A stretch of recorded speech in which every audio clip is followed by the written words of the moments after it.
Pemirsa Partai Golkar menggelar rapat pimpinan nasional serta musyawarah nasional di kawasan Senayan, Jakarta. Acara yang juga digelar guna menjaring ketua umum baru tersebut turut dihadiri sejumlah petinggi partai. Rapimnas dan Munas Partai Golkar tidak hanya dihadiri jajaran partai. Presiden Joko Widodo hingga Presiden terpilih Prabowo Subianto juga disebut akan hadir pada acaranya penutupan besok. Sementara itu agenda Rapimnas berisi pengesahan pengunduran diri Erlangga Hartarto sebagai Ketua Umum dan mengangkat Agus Gumiwang sebagai pelaksana tugas Ketua Umum.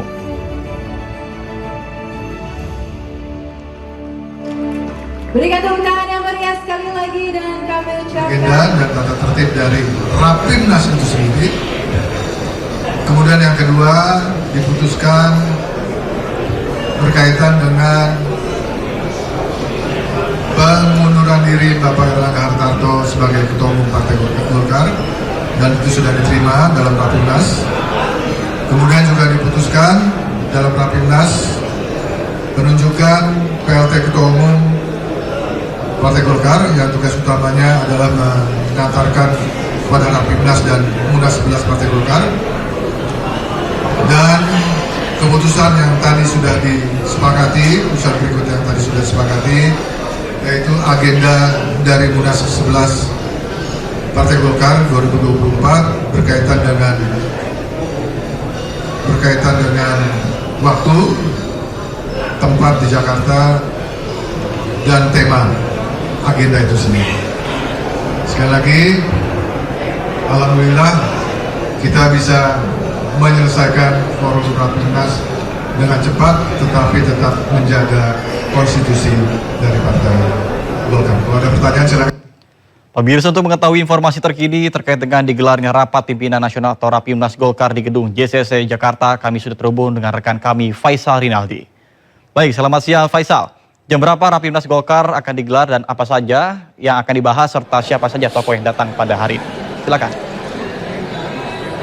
Ya, Nata dan juga pemirsa, untuk Rapimnas Partai Golkar dapat kami informasikan saat ini sudah selesai. Di mana kurang lebih pukul 11 siang ini Rapimnas Partai Golkar resmi ditutup oleh PLT Ketua Umum Partai Golkar yakni Agus Gumiwang Kartasasmita. Di mana untuk Rapimnas ini memang digelar sejak pukul 8 pagi tadi dan ada sejumlah agenda pokok yang menjadi pembahasan. Ada 3 agenda utama yang dibahas dalam Rapimnas tadi. Untuk yang pertama adalah penetapan mundurnya Erlangga Hartarto sebagai Ketua Umum Partai Golkar. Untuk yang kedua adalah penetapan Agus Gumiwang Kartasasmita sebagai PLT Ketua Umum Partai Golkar. Yang ketiga adalah penetapan jadwal musyawarah nasional atau Munas ke-11 Partai Golkar.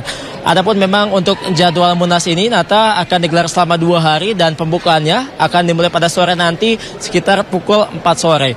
Di mana agenda utama dalam Munas atau musyawarah nasional ke-11 Partai Golkar ini adalah pemilihan Ketua Umum baru Partai Golkar yang akan memimpin kurang lebih selama 5 tahun ke depan. Sudah menemui titik terang Nata bahwa yang akan menjadi Ketua Umum Partai Golkar untuk 5 tahun ke depan adalah Bahlil Lahadalia. Nah, ini tadi dikatakan oleh PLT Ketua Umum Partai Golkar yakni Agus Gumiwang Kartasasmita yang mengatakan bahwa Bahlil Lahadalia akan ditetapkan sebagai Ketua Umum Partai Golkar pada Munas nanti. Di mana seperti kita ketahui Nata dan juga pemirsa, memang Partai Golkar sebelumnya sudah membuka pendaftaran sebagai calon ketua umum dan sudah ditutup pada Senin 19 Agustus 2024 kemarin. Dan hasilnya bahwa memang Bahlil Lahadalia ini menjadi calon tunggal atau satu-satunya calon ketua umum yang lolos persyaratan melalui DPP Partai Golkar melalui steering committee. Memang ada calon lain Nata yang mendaftar sebagai calon ketua umum Partai Golkar yakni dari kader Golkar sendiri ada Ridwan Hisyam yang juga mendaftar sebagai calon ketua umum. Namun nampaknya kemarin sudah diumumkan oleh steering committee Partai Golkar di mana Ridwan Hisyam tidak memenuhi persyaratan untuk mendaftarkan diri sebagai calon ketua umum Partai Golkar, yang artinya Bahlil Lahadalia menjadi satu-satunya calon ketua umum Partai Golkar dan secara resmi atau tadi sudah dipastikan akan ditetapkan sebagai ketua umum Partai Golkar dalam Munas yang akan digelar pada 2 hari ini. Kemudian dapat kami informasikan pula, Nata dan juga pemirsa, memang menjadi pertanyaan, apakah Bahlil Lahadalia ini memang betul sesuai dengan persyaratan ADART Partai Golkar? Karena kan memang dalam ADART Partai Golkar ini untuk menjadi seseorang atau menjadi calon ketua umum ini minimal harus 5 tahun sebagai pengurus di Partai Golkar. Nah, ini yang menjadi pertanyaan, apakah memang betul Bahlil Lahadalia ini sudah 5 tahun menjabat sebagai pengurus partai. Nah, ini yang nantinya kita nantikan dalam musyawarah nasional atau Munas yang akan digelar pada sore nanti. Kemudian dapat kami informasikan pula, Nata dan juga pemirsa, yang menjadi pertanyaan pula bahwa apakah betul ADART Partai Golkar ini akan diubah dalam Munas nanti. Nah, itu yang juga menjadi pertanyaan kita semua.